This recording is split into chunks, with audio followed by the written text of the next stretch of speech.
2024년 1월 24일 수요일 새벽입니다. 하나님의 말씀은 신명기 11장 18절에서 32절입니다. 봉독은 28절까지 하겠습니다. 이러므로 너희는 나의 이 말을 너희의 마음과 뜻에 두고 또 그것을 너희의 손목에 매어 기호를 삼고 너희 미간에 붙여 표를 삼으며 또 그것을 너희의 자녀에게 가르치며 집에 앉아 있을 때에든지 길을 갈 때에든지 누워 있을 때에든지 일어날 때에든지 이 말씀을 강론하고 또 내 집 문설주와 바깥문에 기록하라. 그리하면 여호와께서 너희 조상들에게 주리라고 맹세하신 땅에서 너희의 날과 너희의 자녀의 날이 많아서 하늘이 땅을 덮는 날과 같으리라. 너희가 만일 내가 너희에게 명하는 이 모든 명령을 잘 지켜 행하여 너희의 하나님 여호와를 사랑하고 그의 모든 도를 행하여 그에게 의지하면 여호와께서 그 모든 나라 백성을 너희 앞에서 다 쫓아내실 것이라. 너희가 너희보다 강대한 나라들을 차지할 것인즉 너희의 발바닥으로 밟는 곳은 다 너희의 소유가 되리니 너희의 경계는 곧 광야에서부터 레바논까지와 유브라데 강에서부터 서해까지라. 너희의 하나님 여호와께서 너희에게 말씀하신 대로 너희가 밟는 모든 땅 사람들에게 너희를 두려워하고 무서워하게 하시리니 너희를 능히 당할 사람이 없으리라. 내가 오늘 복과 저주를 너희 앞에 두나니 너희가 만일 내가 오늘 너희에게 명하는 너희의 하나님 여호와의 명령을 들으면 복이 될 것이요 너희가 만일 내가 오늘 너희에게 명령하는 도에서 돌이켜 떠나 너희의 하나님 여호와의 명령을 듣지 아니하고 본래 알지 못하던 다른 신들을 따르면 저주를 받으리라. 하나님 말씀을 증거하겠습니다. 오늘 본문도 이렇게 보게 되면 대동소이한 그런 메시지를 가지고 있죠. 하나님께 순종하고 율법 잘 지키면 복이 임할 것이고 그렇지 않으면 저주가 임하게 될 것이다, 이런 말입니다. 그래서 26절에 보면 이렇게 나와 있습니다. 내가 오늘 복과 저주를 너희 앞에 두나니 너희가 만일 내가 오늘 너희에게 명하는 너희의 하나님 여호와의 명령을 들으면 복이 될 것이요 너희가 만일 내가 오늘 너희에게 명하는 도에서 돌이켜 떠나 너희의 하나님 여호와의 명령을 듣지 아니하고 본래 알지 못하던 다른 신들을 따르면 저주를 받게 될 것이다. 그러니까 복이 있고 또 저주가 있다, 이런 말이겠죠. 근데 이 말씀을 이렇게 언뜻 보게 되면 하나님이 이 복과 이 저주를 양손에 가지고 있다가 잘하면 이렇게 복을 던져주고 못하면 저주를 던져주는 것처럼 보이는데 실제는 그게 아니다라고 하는 것입니다. 뭐 예를 들면 이런 것이죠. 뭐 태양은 끊임없이 엄청난 그 태양파를 만들어 가지고 지구에 보낸다라고 했죠. 만약에 그대로 그것을 지구가 다 받게 되면 지구는 존재할 수 없을 것입니다. 근데 그것을 이렇게 지구를 이렇게 둘러싸고 있던 그런 자기장들이 전부 다 튕겨낸다라고 했죠.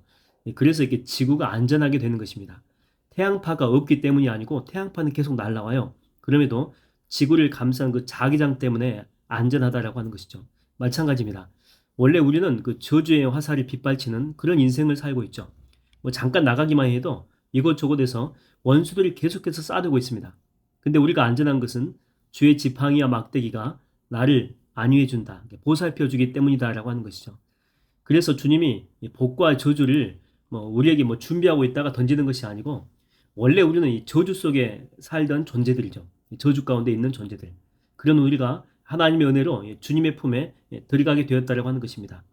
그래서 저주라고 하는 것은, 성경이 말하는 저주는 그 품을 거두면 원래 상태로 이렇게 돌아가는 것. 그 원래 상태 그 자체가 바로 저주다라고 하는 거죠. 그래서 간혹 이렇게 전도하다 보면 이런 말을 하는 사람들이 있습니다. 하나님은 사람 차별한다라고 하죠. 누구는 지옥 보내고 누구는 천국 보내고 어떻게 이런 일이 있을 수 있느냐, 불공평하다라고 하는 거죠. 이런 질문을 하는 사람의 그 기본 전제는 뭐냐면 자기는 원래 이렇게 중간지대에 있다라고 하는 거죠. 그래서 내가 잘하면 천국 가고 내가 못하면 지옥 간다라고 하는 이런 잘못된 생각에 빠져 있다라고 하는 거죠. 여러분, 원래 우리는 다 어떤 존재들입니까? 그렇죠? 이 죄인 중에 괴수입니다. 지옥과 원래 함께 했던 존재들이죠. 이게 우리의 현 주소입니다. 그런데 우리가 주님의 은혜로 그곳에서, 그 지옥에서 구원받았다고 하는 것입니다. 중립지대에 있다가 지옥 가는 게 아니고 원래 죽음 속에 거하는 모습, 이게 바로 우리의 본질이다라고 하는 거죠. 그래서 이렇게 구원받은 우리는요, 하나님에 대해서 그저 감사할 뿐이다라고 하는 것입니다. 그래서 욥의 그 고백 가운데 이런 고백 있지 않습니까? 욥기 1장 21절에 보니까 이르되 내가 모태에서 알몸으로 나왔사온즉 또한 알몸이 그리로 돌아갈지어다. 주신 이도 여호와시요 거두신 이도 여호와시오니 여호와 이름이 찬송을 받으실지니이다 하고, 이게 모든 걸 다 잃어버리고 난 후에 고백이거든요. 나는 원래 알몸이었다라고 하는 거죠. 아무것도 가진 것이 없었다. 단지 내게 주님이 허락해서 주신 것뿐이다. 이런 고백입니다. 왜 하나님 내 것 다 거두어 갔습니까? 이렇게 말하지 않았어요. 세상에 왜 내 것을 전부 다 이렇게 망가뜨릴 수 있습니까? 이런 말도 없죠. 내 자식, 내 재산, 내 건강, 내가 지금까지 쌓아올렸던 그 모든 관계들, 이러한 이 풍요로운 것들, 이런 것들을 왜 다 거두어 가냐고 이렇게 말하지 않습니다. 그저 알몸 인생이다라고 하는 거죠. 다시 원상태 되었습니다. 이 말은 주신 것들, 그러니까 지금까지 주신 것들 감사했고 또 주셔서 지금까지 누리게 하셔서 감사하다라고 하는 그런 신앙 고백입니다.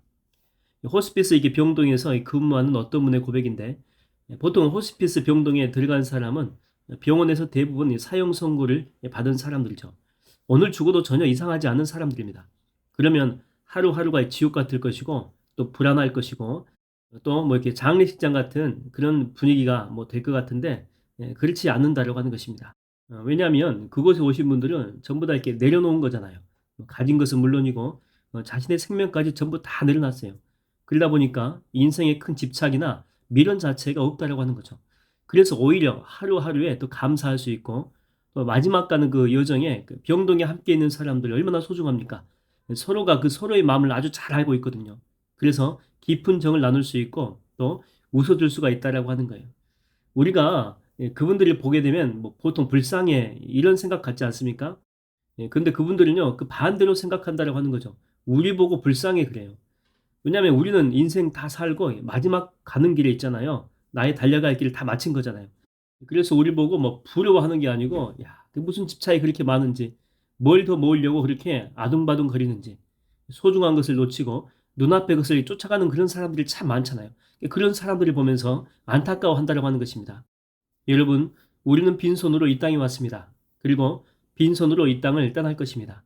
이 사실만 잊지 않아도 현재 이 지금을 감사함으로 살 수 있다고 하는 거죠. 우리가 알고 있는 그 퀴리 부인이 있는데 라듐을 발견하죠. 이것 때문에 암 환자에 대한 방사능 치유가 가능해졌습니다. 이분이 이렇게 많은 후원을 받아가지고 이것을 발견해낸 것이 아니에요. 이분은 정말 가난했습니다. 난로를 켤 수 없을 정도로 후원 자체가 없었고 또 돈도 가진 게 없었습니다. 학자들도 이들의 연구 자체를 아예 인정하지 않았거든요. 이 퀴리 부부의 그런 연구들을. 그래서 그 연구실로 썼던 데가 시체 해부실로 이렇게 쓰던 곳을 빌려가지고 쓰는데 환풍도 되지 않아가지고 냄새가 아주 고약했다라고 하죠. 무척 힘들었다라고 합니다. 그래서 남편은 중간에 너무 힘드니까 포기하려고 하죠. 근데 퀴리 부인은 끝까지 가자고. 그래서 힘들어도 마지막까지 그 연구를 포기하지 않고 이런 라듐을 발견하게 된 것입니다. 성공하게 된 거죠. 그래서 이제 엄청난 부귀영화를 누릴 순서만 남은 것입니다. 근데 이 모든 발견을 돈 하나 받지 않고 다 오픈해버린 것입니다. 이것으로 장사하는 것은 과학의 정신에 맞지 않는다라고 하는 거죠. 돈이 없어가지고 가난한 자가 치유받지 못한다면 이 발견은 무슨 의미가 있는가라고 하는 거예요. 거저 받았으니 거저 주어라. 물론 거저 받은 것은 아니지만 그만큼 알몸 정신이 있었다라고 하는 거죠. 그래서 더 큰 인물로 우리한테 기억되는 것입니다. 이게 바로 성경의 정신 아니겠습니까? 여러분, 하나님은 우리가 잊지 않게 되기로 합니다. 우리가 이 땅에 아무것도 가지고 온 것 없었고 또 이 땅을 떠나갈 때 모든 것을 다 내려놔야 된다는 그 사실.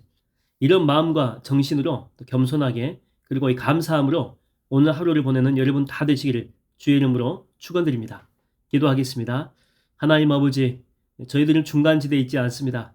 원래 죄인 중에 괴수였고 또한 지옥 자식이었고 저주받은 세상에 살다가 지옥불 가운데 던져질 그런 운명이었습니다.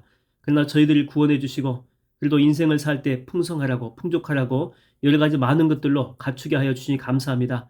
그러나 우리가 알몸으로 이 땅에 태어난 것 절대 잊지 않게 하여 주시옵시고 그래서 겸손함으로 오늘 하루하루 살아가는 것 하나님 이 사실 이 진리 잊지 않게 하여 주사 매일매일이 감사가 넘치고 매일매일이 섬김이 넘치고 매일매일이 은혜가 넘치는 복된 하루 살아갈 수 있도록 저희와 함께하여 주시옵소서. 감사드렸고 예수님의 이름으로 기도하옵나이다. 아멘.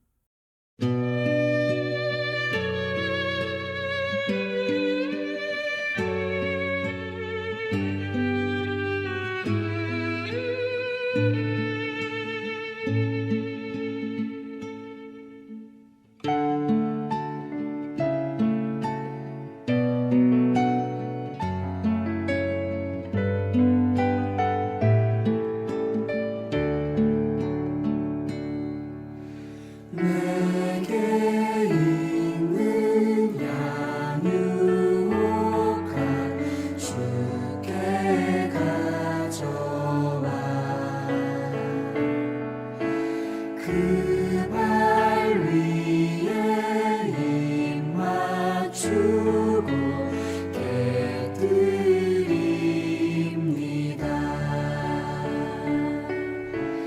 나를 위해 험한 산길 오르신 그 발 걸음마다 크신 사랑 새겨놓았네. 내게 있는 양육한 주께 가져와 그 발 위에 입 맞추고 깨뜨립니다. 나를 위해 십자가에 달리신 그 발 흘린 피로 나의 죄를 대속하셨네.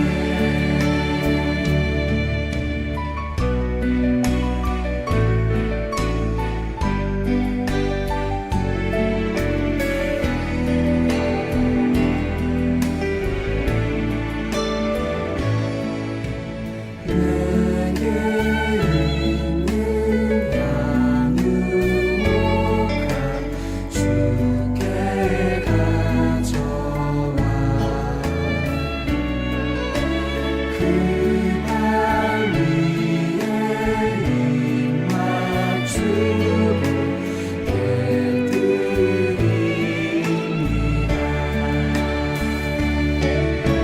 주님 다시 이 땅 위에 임하실 그때 주